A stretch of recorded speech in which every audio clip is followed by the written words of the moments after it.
हुकूमत बेटी संभालो, बेटी बचाओ बेटी पढ़ाओ, भाजपा हुकूमत बेटी संभालो, बेटी पढ़ाओ बेटी बचाओ, भाजपा हुकूमत बेटी संभालो, बेके बेको न्याया बेको, बेके बेको न्याया बेको, We want justice, we want justice, we want justice, आवाज दो हमें है, आवाज दो हमें है। आवाज दो। अस्सलामुअलैकुम वरहमतुल्लाहि वबरकातुहू। ईगल्स यूथ क्लब ऑर्गेनाइजेशन की जानिब से एक कैंडल मार्च और एक जमा होने का मकसद जगत सर्कल पर ये था कि सबिया जो एक सिविल डिफेंस में एम्प्लॉय थी, और हैरत की बात यह कि वो एक दिल्ली की सिविल डिफेंस में एम्प्लॉय थी, तो उनका बेदर्दाना तरीक़े से रेप किया गया, 50 मरतबा वार किया गया और उनके चेस्ट को काट कर बेहद अल्फाज नहीं है बोलने के लिए, उस तरह से उनका रेप कर उनका मर्डर किया गया। तो इसीलिए हम सबसे गवर्नमेंट से अपील है, हुकूमत से अपील है कि रेप के ऊपर एक ऐसा रूल, एक ऐसा लॉ अमेंड करें कि जो भी रेप के बारे में सोच भी रहा हो उसकी रूह कांप जाए और वो रेप के बारे में सोचना भूल जाए।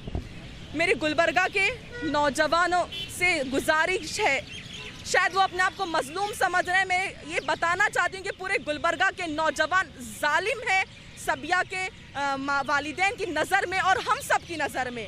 घंटों व्हाट्सएप पर, फेसबुक पर, यानी पता नहीं फुला जगह लगे हुए रहते हैं, लेकिन एक आधा घंटा यहाँ आ नहीं सकते। और बस अगर 20 करोड़ लोग, अगर 20 करोड़ नौजवान, हिंदुस्तान की इतनी आबादी में से अगर चंद करोड़ लोग अगर फेसबुक पर, सोशल मीडिया के ज़रिए, कोई भी मास मीडिया के ज़रिए ये कह दें कि हुकूमत को ये कह दें कि चैलेंज करें, हम तब तक खामोश नहीं रहेंगे, हम तब तक सुकून से नहीं रहेंगे, तब तक सबिया को इंसाफ दिलाए तो हुकूमत इंशाअल्लाह सबिया के कातिलों को सज़ा देगी और उनके लोगों को, उनकी माँ को राहत मिलेगी।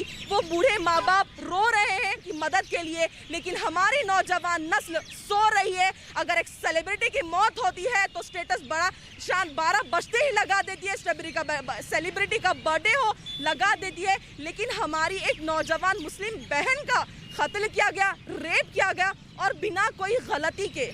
नौजवान उठ जाएं, आज आप उनके लिए आवाज़ उठाएंगे तो खुदा ना खास्ता अगर हमारे पर कल ऐसी मुश्किलें आई तो हमारे लिए भी कई लोग आकर आवाज़ उठाएंगे। सेंटर से लेकर स्टेट हुकूमत तक अपनी ज़ुबानों पर ताला लगा चुकी है।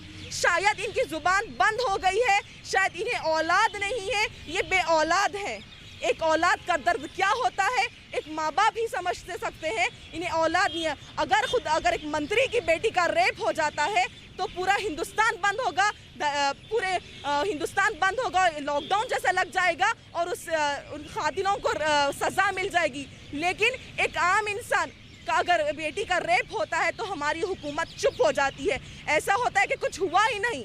तो हुकूमत से अपील है कि जल्द से जल्द इसे कानून लाएं और रेपिस्ट को जो है ना ऐसी बुरी सज़ा दें कि ताकि लोग आइंदा सोचने से पहले भी वो बार बार सोचें कि रेप क्या चीज़ होती है, रेप के बाद क्या सज़ा मिलती है। उद्दीन सरमस आज जो दिल्ली में सिविल डिफेंस की जो एम्प्लॉय थी राबिया सैफ़ी, जो उनके साथ एक इंसानियत सोच सलूक किया गया, जिस तरह से उनका रेप करके उनका मर्डर किया गया, उसके ख़िलाफ़ आज ईगल्स यूथ क्लब की जानिब से गुलबर्गा की जगत सर्कल पर एक एहतजाज मुनज़्ज़म किया गया है, एक कैंडल मार्च निकाला गया है।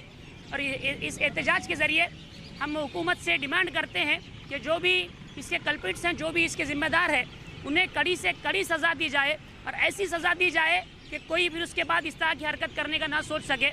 होता यह है कि जब हमने देखा 2012 में दिल्ली में हत्या जब कांड हुआ था, रेप केस हुआ था दिल्ली में, निर्भया कांड हुआ था, उसके बाद सारे देश में एहतजाजी मुजाहरे हुए, हुकूमत को कानून भी बनाना पड़ा। लेकिन 2012 से 2020 तक पूरे 8 साल उन्हें जो है जेल में रखा गया, बार बार उनकी फांसी देने की डेट को चेंज करता गया सुप्रीम कोर्ट भी। सारे लॉ स्टूडेंट्स ये जानते हैं कि justice is delayed, justice denied. अगर इंसाफ देर से मिलता है तो उसकी कोई वैल्यू नहीं होती, इसलिए जल्द से जल्द इंसाफ मिलना चाहिए। और जो भी राबिया के जो रेपिस्ट हैं, जो भी हत्यारे हैं, उन्हें हम ये डिमांड करते हैं कि कड़ी से कड़ी सज़ा दी जाए। उन्हें बड़े चौक में फांसी पर लटका दिया जाना चाहिए, उन्हें जो है गोलियों से भून दिया जाना चाहिए। जब तक इन लोगों के अंदर कानून का डर नहीं होगा, जब तक इन्हें कानून की ताकत का अंदाज़ा नहीं होगा, तब तक इस तरह के जुर्म हिंदुस्तान में होते रहेंगे। मुसलसल एक ऐसा देश है हिंदुस्तान जहां औरत को एक देवी का रूप दिया जाता है, एक देवी का दर्जा माना जाता है, उसके बावजूद इस तरह की हरकतें हिंदुस्तान में हो रही है, तो ये बड़े शर्म की बात है। और साथ ही साथ मैं दिल्ली के चीफ मिनिस्टर अरविंद केजरीवाल से भी ये कहना चाहता हूँ कि आपके इस चैनल के जरिए मैं बात अपनी पहुँचाना चाहता हूँ कि जब भी कुछ होता है दिल्ली में तो केजरीवाल जी कहते हैं कि दिल्ली पुलिस हमारे अंडर में नहीं है, लेकिन सर जो आप कर सकते हैं उतना तो आप कीजिए। इसी 2020 में सितंबर 2020 में उसी दिल्ली सिविल डिफेंस के एक ऑफिसर प्रवेश कुमार की हत्या हुई थी। जब वो गाड़ियों को चेक कर रहे थे, किसी गाड़ी ने उन्हें कुचल दिया, उनकी हत्या हुई, तो उस वक्त दिल्ली सरकार ने उन्हें 1 करोड़ रुपए की राशि दी थी। 1 करोड़ रुपए उन्हें दिल्ली सरकार ने दिए थे, लेकिन उसी सिविल डिफेंस की एम्प्लॉय राबिया सैफी के साथ आज जब ये ज्यादती हुई है तो सिर्फ और सिर्फ 10 लाख रुपए लेके दिल्ली सरकार के मिनिस्टर्स उनके घर पे पहुंचते हैं। हम पूछना चाहते हैं केजरीवाल जी से कि सर ये भेदभाव आप क्यों कर रहे हैं? जिस तरह आपने प्रवेश कुमार को 1 करोड़ रुपए दिए, उसी तरह से आप राबिया सैफी के घर वालों को भी 1 करोड़ रुपए दीजिए। और हुकूमत से, सेंट्रल गवर्नमेंट से मैं डिमांड करते हैं कि जो भी रेपिस्ट हैं उन्हें कड़ी से कड़ी सजा दी जाए, ताकि आने हमारे हिंदुस्तान की जो बेटियां हैं वो महफूज रह सके।